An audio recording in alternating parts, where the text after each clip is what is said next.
Hello, my name is Euro and welcome to another Baldur's Gate 3 build video. In today's video, I'll show you my Eldritch Blademaster build, which of course will be a Hexblade Warlock build that is going to primarily focus on using our long sword, and one particular long sword to be exact.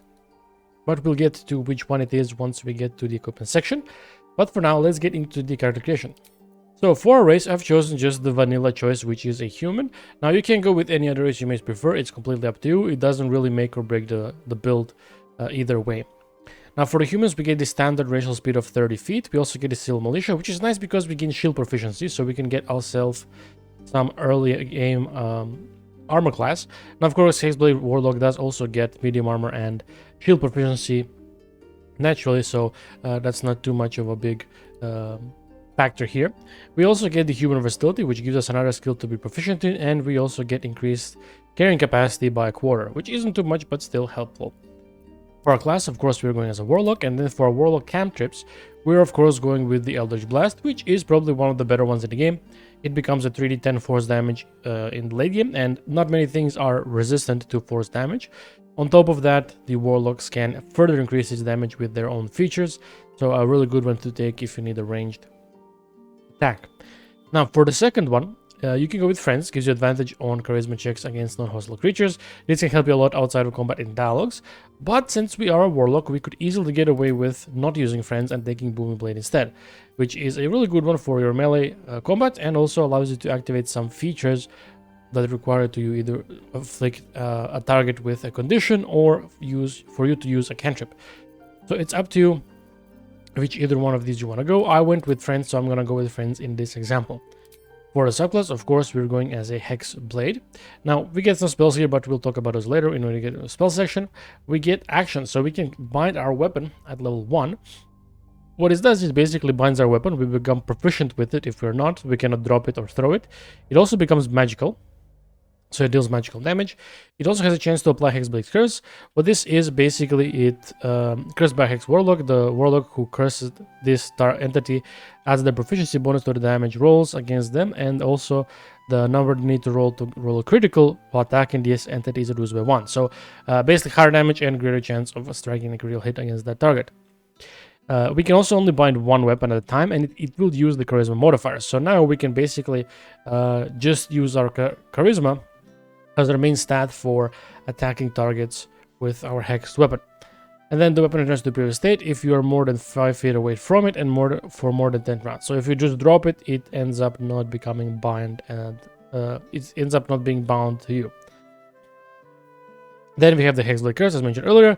Basically the same thing as before, but if the target dies, you regain 4 hit points, and this will scale with your level. And then feature, we have the Hexed Warrior.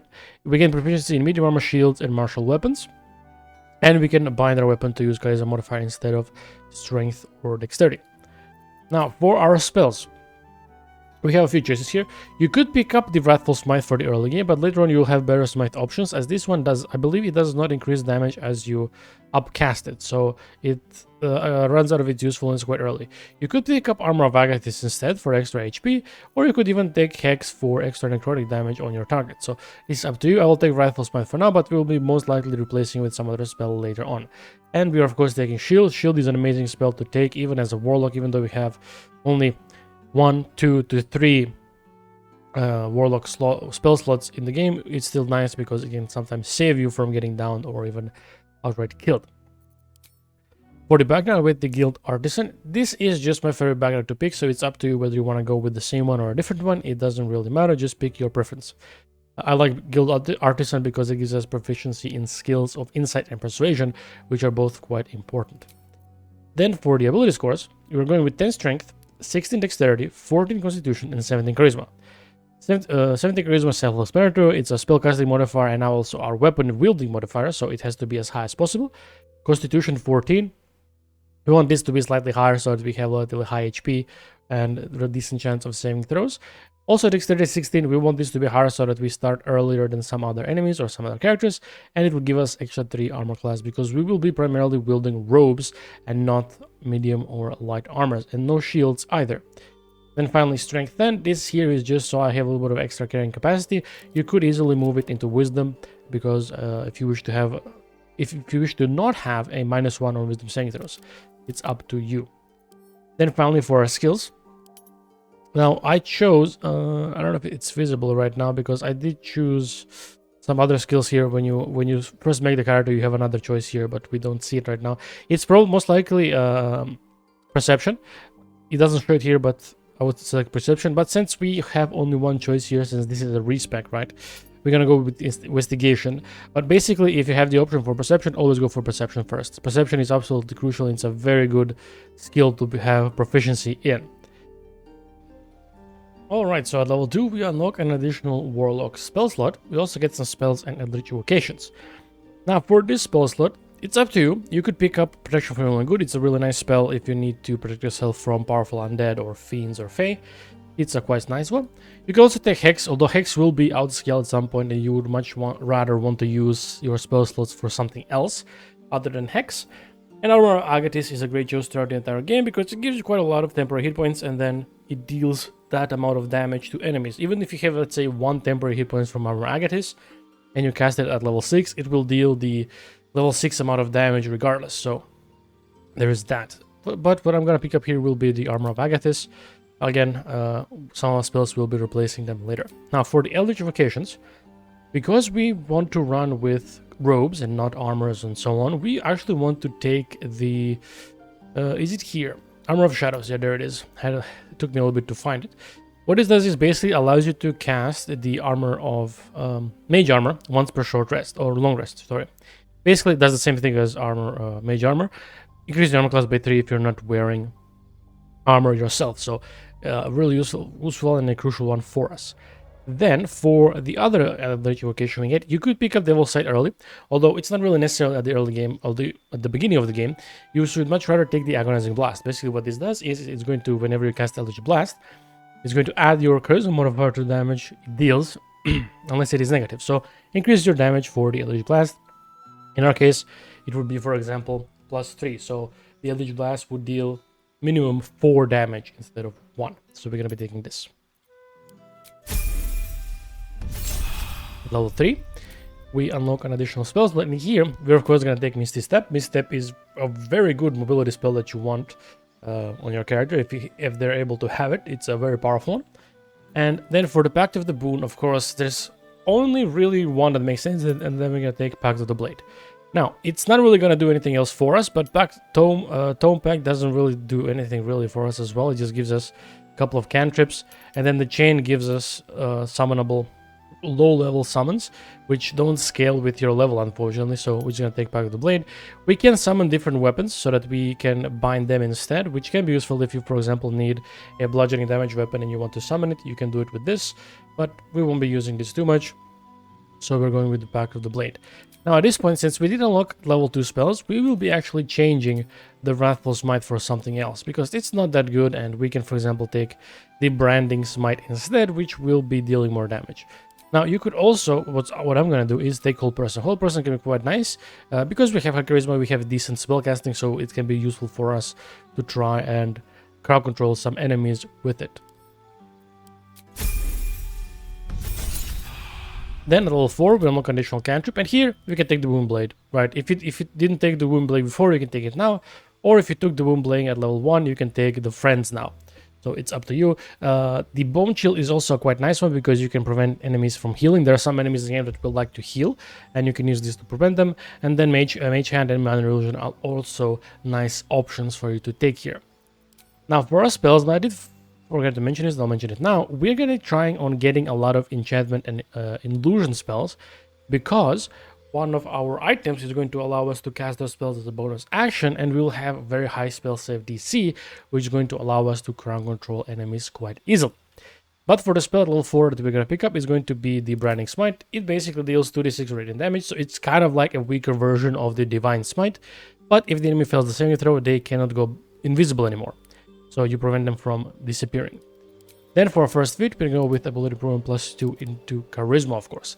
Now, either at this point or at level 5, you can go and deal with Auntie Ethel to get another +1 into charisma, which is going to get you to a nice 20. Then in Act 2, You can take the Mirror of Loss, which will give you another +2 into Charisma to a nice 22. And finally, there is one sword that Duke Ravengard carries, which you can get from him, which is going to give you another +2 into Charisma. So your Charisma can be a very nice 24, which is going to be pretty nice. I said a nice a lot there.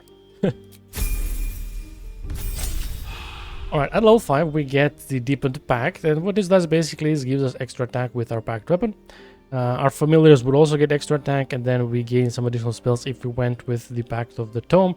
Animate Dead is okay, Haste is pretty good, Cold Lightning is also quite nice, but we want our extra attack, right? We are not focusing on casting spells, we're focusing on attacking people with our sword. Then for the spells, we unlock 3rd level spells. And here you have features. I would not necessarily want to pick up a counter spell with a Warlock because your spell slots are so limited. You want your spell slots for more powerful spells. For the spell that I would suggest you to pick up here, it's either Fear, Hypnotic Pattern, or Hunger of Hadar. Hunger of Hadar is a great spell that gives you a huge, basically, area of denial, where enemies, if they go through it, they will take damage, they will be blinded, and also it will be treated as difficult terrain. Or they have to go all the way around it, right? Hypnotic Pattern is a huge target area that can target you and your allies, so you have to be wary of that. But it basically disables those characters for 2 turns, which is pretty good. And then finally, Fear. Everybody that fails the saving throw, they run away in fear from you and they drop their weapons, which is even better. But for now, we're going to take the Hunger of Hadar. For the Eldritch Evocations, we unlock the Sign of Ill Omen and the Mire of Mind. Now, we're not going to be taking these, we're going to be taking Devil's Sight instead. Now that I mentioned it, since you took Devil's Sight, you could also pick up the Darkness spell, which you'll be able to fight as normally through. You'll be able to be proficient through it because you will have Devil's Sight, which allows you to see through darkness, while majority of the enemies in game can't. So you can use this to cast on a group of enemies and then run in there and start bonking them while they can't really fight back. So it's up to you. I'm going to go with Hunger of Hadar instead. At level 6, we gain another special feature, which is the Accursed Spectre. What it does is, when you or an ally within 60 feet slay a creature that is afflicted with Hexblade's curse, you can raise the Accursed Spectre that will fight alongside you for a short period of time. Now, these are quite nice. It also depends on the creature's level that you kill, and it depends if they're undead or not. Some creatures don't let you raise the Accursed Spectre for whatever reason, so keep that in mind. But some that do allow you, they're basically nice. They when you attack something in their vicinity, they teleport to the target and then attack them as well once per turn. When it's their turn, they try to use their range attack, but they can't move. They are immobile, so keep that in mind. They cannot run around and follow you. They are just like stationary summons, which is a bummer, but they're quite useful regardless. Then for a spell here, again, either Darkness, Fear, or Hypnotic Pattern. I'm going to take Fear because I think Fear potentially is quite more powerful, although Hypnotic Pattern has a huge range, so it's either or. It's up to you. At level 7, we get an additional spell slot, and here we unlock 4th level spells. Now here, you could take the Staggering Smite. It's a 46 psychic damage one, so it's an upgrade over the other one. Or you could take something else, like for example... Oh, we don't have Confusion here, I don't see it for some reason. But anyway, we could take the Dimension Door. Dimension Door is nice for, of course, being able to teleport yourself and an ally in a pinch. You could also take the Phantasmal Killer, if you wish, which can basically... it makes the target frightened, it can't move, and has a disadvantage on attack rolls, and they take 4d10 psychic damage per turn. But what we're going to do is, we're going to take Dimension Door. And alright, it's the Eldritch Evocation that gives you the Confusion, that's right. So for the Eldritch Evocations, new ones, we got the Sculptor of Flesh, which gives us Polymorph. We got Dreadful Word, which is the Confusion, and Book of Ancients, which gives you a bunch of low-level spells. So Ray of Sickness, Chromatic Orb, and Silence, which I don't think is really worth it this late into the game. Of course, these spells will level up and use your highest level Warlock spell. But honestly, I would go with the Dreadful Word because we are focusing on Confusion or Enchantment and Illusion spells. Confusion is a great one. It targets only enemies and makes them confused, where sometimes they skip turns, they attack each other, or they just wander aimlessly. A Repelling Blast we will not be taking, unfortunately, because Repelling Blast we don't want because we want to be close to enemies. We don't want to push them away from us, so we don't necessarily need the Eldritch Blast. So we're going to take Confusion instead. Now, we can replace the Branding Smite. I think it's another one where you have upcasted, it doesn't really increase damage. I could be wrong here because I know there is 1 or 2 of those that do that. But since we got a 4th level Smite, we're going to be just replacing the one smite with another, and then finally at 5th level spellcasting will get probably the best smite in the game, which is the Banishing Smite. At level 8, we unlock another 4th level spell, and here we're going to just take the Phantasmal Killer. It's another illusion spell that we can get use out of, or we could take even the Hypnotic Pattern. It's up to you. I'll go with the Phantasmal Killer. For our feats, we are going to go with the Savage Attacker. Reason being, we are not really high accuracy just yet. We could get away with using Great Master, but I like taking the Savage Attacker because it's going to help boost our smite damage as well, in a sense. So, but what this does is when you make a melee weapon attack, you roll your damage die twice and use the highest result. And if you use a smite, it also rolls the smite's damage die twice and uses the higher result. So, on average, increases the damage of the smites, which is quite nice. At level 9, we unlock our 5th level spells, and here of course we're taking the Banishing Smite. Now it does show here ranged one, but you can choose between ranged and melee, and what's really nice about this one is it's a 5d10 force damage one, so the damage that you can do this is going to be quite ridiculous. We also unlock the Energy Vocations. Now here you can get, for example, the Minion of Chaos, which lets you summon a elemental with the Warlock spell slot. We also get the Enhanced Leap, which we can cast for free without using a spell slot. We also get Grasp of the Day, where we can cast Speak with the Dead without casting a spell slot, and then all the other ones we already had before. Now here I went with the Otherworldly Leap because it's a free spell and it's a great mobility spell. It triples your jumping distance. I went with this one because it's a quite nice one. It's kind of like a Temu version of the Misty Step, basically.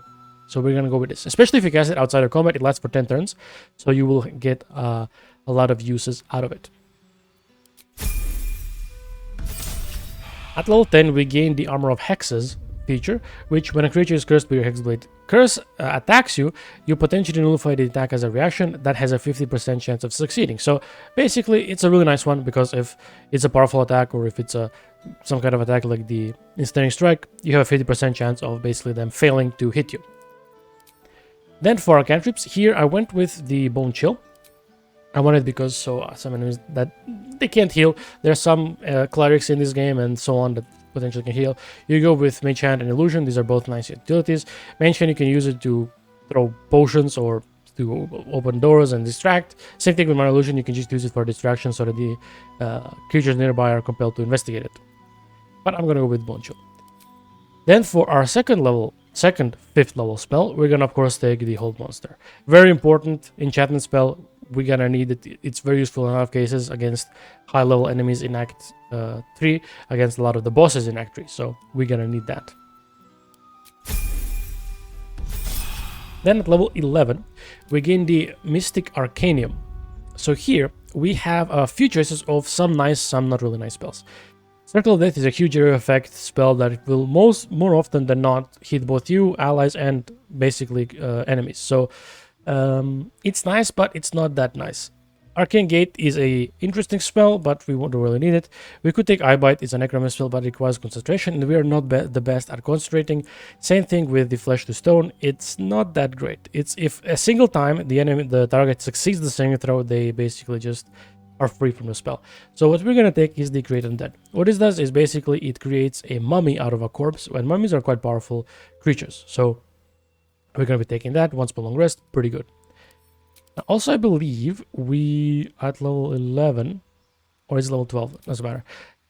We get basically extra damage with our weapon from our charisma modifier as necrotic damage, but that might be level 12.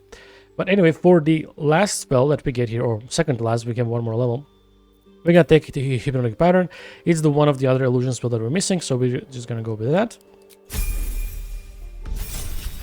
And then finally at level 12, right, it is at level 12, we get the Life Drinker. What Life Drinker does, it's attacks made with your weapon deal additional necrotic damage equal to your charisma modifier. A really nice one for your boost in damage because our charisma modifier will be a whopping 7. So we have extra 7 damage with that. And then finally for the last spell, you could choose Blur or Mirror Image. You could have also picked it up earlier, but these both are quite nice as defensive illusion and illusion spells. What I'm going to take here is going to be the Mirror Image. Because I believe, well, we're going to be running potentially a cloak you can run that gives you blur for free, basically. So you can do that as well. And then finally, for our last feat, we're gonna go with Weapon Master. We'll have high charisma at this point, and we'll be able to use it quite often, especially if you cast Hold Person, Hold Monster. This is going to make you deal a ridiculous amount of damage to your targets with your weapon. Alright, so that is it for the levels, and I see you in the equipment section. Alright, so here we are in the equipment section, so let's start with our headgear. Here we have the Hood of the Weave. You gain a +2 bonus to spell save DC and attack rolls, basically making our spells much more accurate and much more likely to succeed in crowd controlling our enemies. For the alternative, I have the Spatial Circlet. Basically what it does is when the wearer is obscured by shadow, they gain a +1 bonus to spell save DC. It's quite easy, you just have to stand in a shadow of a building, or you turn off a torch or candles that are lit nearby you, and you will most likely be then obscured by shadow, gaining this benefit. For the cloak, I went with the Vivacious Cloak. You gain +8 temporary hit points after you cast a spell in melee. This is basically going to happen every turn, especially if you use Booming Blade. Booming Blade is considered a spell, and it's going to trigger your cloak. Alternatively, you could take, as always, the Cloak of Protection or the Cloak of Displacement. This is the one I mentioned earlier, where essentially it's going to be a fully blur that you can use for yourself where enemies have disadvantage on attack rolls against you. Since, again, it's the same as the spell. For our armor, I went with the Robe of the Weave. You gain +1 bonus to spell save DC and attack rolls, again improving our spellcasting. We gain +2 to armor class, and whenever we succeed a saving throw, we regain 1d6 hit points. Now, main reason you'd want this is for the spell save DC and attack rolls and the armor class, and I guess the drip. I wanted to make a sword master type character with the look, with the robe and the hoodie, which I think looks quite cool. Then for the alternatives, we have the Infernal Robe, a really amazing Act 1 robe that you can get, although unfortunately you do have to kill Karlach for it, but I think it is worth it. It gives you Fire Shield Warm once per long rest, which you can cast as a bonus action, which is pretty nice. You gain +1 to armor class, and you're also resistant to fire. Alternatively, in Act 2, you can get the Potent Robe. Your cantrips deal additional damage equal to your charisma modifier. Now, this does work with the Booming Blade, as I found. Although it doesn't increase the thunder damage, it increases your weapon damage for some reason. So keep that in mind. This is a really nice one. You could use this instead of the Robe of the Weave, but it's up to you. We also get the Well-Liked and Well-Fortified. At the beginning of the wearer's turn, the robe activates, granting them temporary hit points equal to the charisma modifier and armor class +1. So I guess because of the extra HP here, what you could do is run the Potent Robe plus the Blur Cloak, which then you gain temporary hit points on top of also giving enemies disadvantage against you.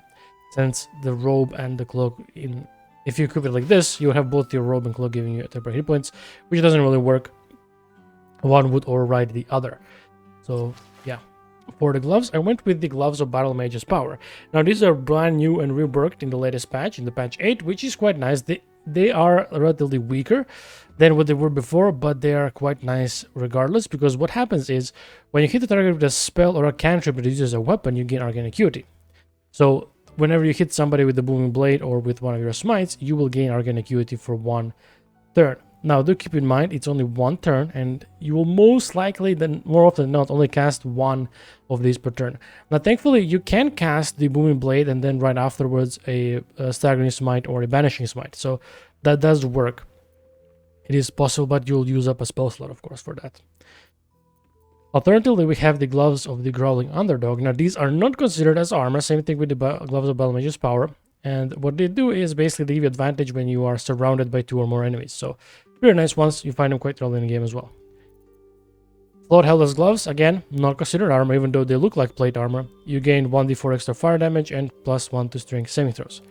And then finally, of course, again, another plate armor gloves, but they're not considered armor. The Dark Justiciar Gauntlets, 1d4 necrotic damage extra. So you could take any one of these, it will be completely fine. For the boots, almost went to the amulets, but for the boots, we have the Disintegrating Nightwalkers.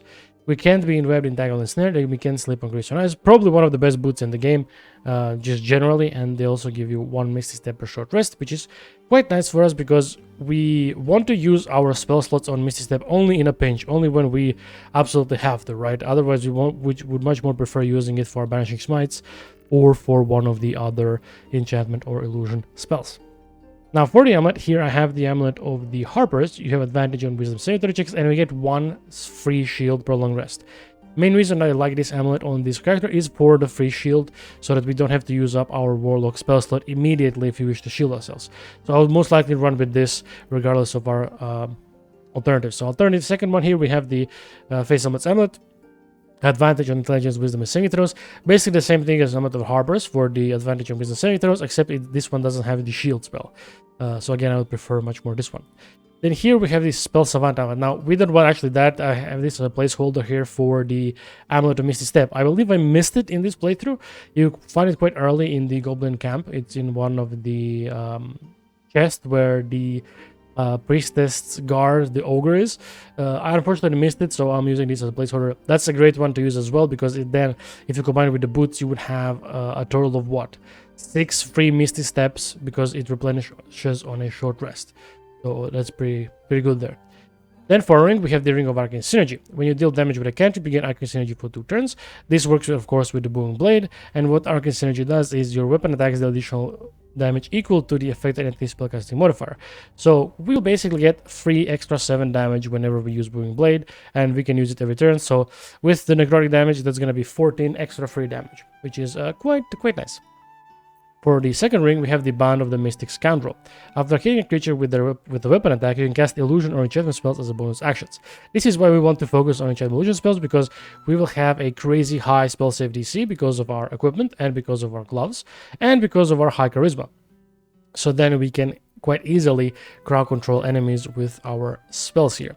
Now, alternatives, this is if you, for example, missed out and you didn't get either one of these rings. You have the Ring of Free Action. You ignore effects of difficult terrain, and you cannot be paralyzed or restrained. This is a very nice one to combine with the boots of the Scenery Nightwalkers, because then you just walk at the normal speed of difficult terrain, and you additionally cannot be crowd controlled by these two, restrained and paralyzed. Then we have the Risky Ring. You could take this as well. It gives you advantage on attack rolls, but you have disadvantage on saving throws. So keep that in mind. It's a very nice one with quite a big drawback as well. And finally, as always, Ring of Protection, a really good one to have on any character if you don't have any other rings. Armor class and saving throws +1. Then for our weapons, we're going with the Duke Ravengard's Longsword. Now, as the name tells us, this is the Longsword of Duke Ravengard, which you do have to knock him out or kill him to get it. Now, preferably you want to get him to your camp and knock him up. I do have a video about it. You can just search on my video section for Ravengard, and it's gonna pop up there. It should pop up there. Basically, what this does is when you kill an enemy, allies within 30 feet gain temporary hit points equal to your charisma modifier. So you will get your allies 7 temporary hit points when you kill something. We also get the Commander's Strike. Now, we won't be using this because this is actually a really terrible one. Direct an ally to strike a foe. The ally uses their reaction on their next turn to make a weapon attack. This will cost you an action, a bonus action, and it's basically that's it for your turn. You're basically done. So we're gonna be ignoring this. Namely, why we want this sword is for the charisma +2. And on top of giving our allies temporary hit points. So for that, this is a very nice longsword for that. Unfortunately, it's only enchantment +1. I wish it was like a +3 or +2, but it will do even though it is only enchantment +1. Alternatively, we have the Adamantine Longsword, a really good one because it ignores resistances to slashing damage. So you will always deal full damage to enemies. And of course, on top of that, it always crits if you hit an object with it. Then we have the Loretian's Wrath. Basically a standard longsword that is a finesse longsword, one of the two finesse longswords. And it also has a special weapon action, which is the Razor Gale, where you swing your weapon in a cyclone of steel that deals razor blade sharp damage to all enemies within range. Each one of the enemies hit with the razor blade, it's in a cone in front of you, can actually get inflicted with the Hexblade's Curse. So keep that in mind. This can be a nice one for inflicting it on one or more enemies if you're lucky enough. Finally, we have the Falar Aluve, the second finesse longsword. Basically the same thing as every other longsword, except it has performance +1 and it has the Falar Aluve melody. Out of these two, you want Shriek. Shriek makes enemies have 1d4 penalty on Charisma, Wisdom, Intelligence saving throws, and they also take additional 1d4 thunder damage every time they are damaged by something. And then, of course, I can show you just the Sing one. It's basically just a bless, right? It's 1d4 bonus to attack rolls, charisma, wisdom, and intelligence saving throws. So not really the same as the bliss, but close enough to it, mainly because we get extra bonus to attack rolls. For the bow, I went with the this should have been there, with the Hellrider Longbow. You gain +3 to initiative and advantage on perception ability checks. Basically, you want this as a stat stick weapon primarily, so that we gain +3 to initiative. So then we have a total of +6. So we have a quite decent chance of starting first or close to being first. It also once per turn, a creature hit by this weapon and possibly afflicted with very fire, but we don't really care too much about it. Then the second one we have here, which is the stat stick as well, is the Bow of Awareness. It's just the weaker version of it. You gain +1 bonus to initiative rolls. You would use this in the early game, or you would use it in the late game if somebody else uses the Hell Rider Longbow. And finally, for some of the elixirs, we have the Elixir of Colossus, a really nice one. You drink, increase in sight, and then your weapons deal additional 1d4 damage. You also have advantage on strength checks and saving throws, which is pretty nice. Namely, you would want it for the extra weapon damage. Same thing for Elixir of Bloodlust. If you kill a target, you gain 5 temporary hit points and additional action. You can use this to cast a spell if you haven't already, or you could use your weapon again. Elixir of Vigilance, amazing elixir, gives you +5 bonus to initiative, and you can't be surprised. Basically, a alert feat in a bottle, great for low initiative characters who have, for example, only 10 dexterity or less. And then finally, Elixir of Perilous Focus, you gain advantage on concentration saving throws and against being charmed. So a really good one. It's a Warcaster in a bottle, basically, on top of advantage on against being charmed. Alright, so that is it for the equipment. I will see you in the combat showcase. Alright, so here we are at Flaming Fists Barracks for yet another battle showcase. Now, before combat started, I did, of course, cast the Armor of Shadows on ourselves, so now we have a total of 18 armor class. And I also used the Elixir of Vision just so I make sure that I am potentially first, and I am in the initiative. So now, let's just start whacking people with our weapon and potentially casting one of these ground control spells. I will not use the Banishing Smite because it does use up our bonus action, and we kind of want to see the spell save DC rolls that we can get once we use the Booming Blade on somebody. So let's go attack this fist. So now, with the Great Weapon Master turned on, we have a quite low chance of hitting him, even though he's only armor class 16. But primarily you would want to turn it on when you cast something like Hold Person on somebody. So what we're going to do is, we're going to use just the normal attack roll, which is now an 85 and a 75. And we're going to try to hit this Flaming Fist. Alright, so we got Booming Blade, we got a bunch of stuff on ourselves. So we got Arcane Synergy, so we deal extra damage. We got Arcane Acuity from the gloves. Wait a minute. They gave us a +2 instead of a 1. I guess these gloves are still bugged, but I guess they're bugged in a good way. So we won't complain about that. We got the Quick Incantation, and we got temporary hit points from our cloak. Let's take a look at the damage, because if we open this up, we get a 13 from the Thunder Wave, so it's a 2d8, which of course gets re-rolled. He will get additional damage taken, 3d8 if he moves. We have then a 16 from our weapon, 1d10 plus our Charisma modifier and the weapon enchantment, so it gets re-rolled, so we got a 8-10, which is pretty high, and then of course a flat 7 from the Life Drinker. So now, since we have Quick Incantation, we can cast any one of these. Now, these spells are glowing, and this one, but we are also able to cast these ones. Well, Misstep, of course, is a bonus action. But anyway, because we only can cast Hold Person at level 5, we can pick 4 targets. So what we're gonna do is we're gonna get him. Where is the Cleric? The Cleric should be around here. Cleric is 70%. So Cleric is invisible for some reason. Okay, that's interesting. I never had that before. But yeah, basically, other than clerics or druids or maybe even ranger. Where is the ranger? That's not a ranger. I'm legally blind. There we go. We had 90% chance on a ranger as well, even though she has 14 wisdom. Now, she did succeed the saving throw, if I'm not mistaken. What's her name? Her name is Gauntlet Thunder.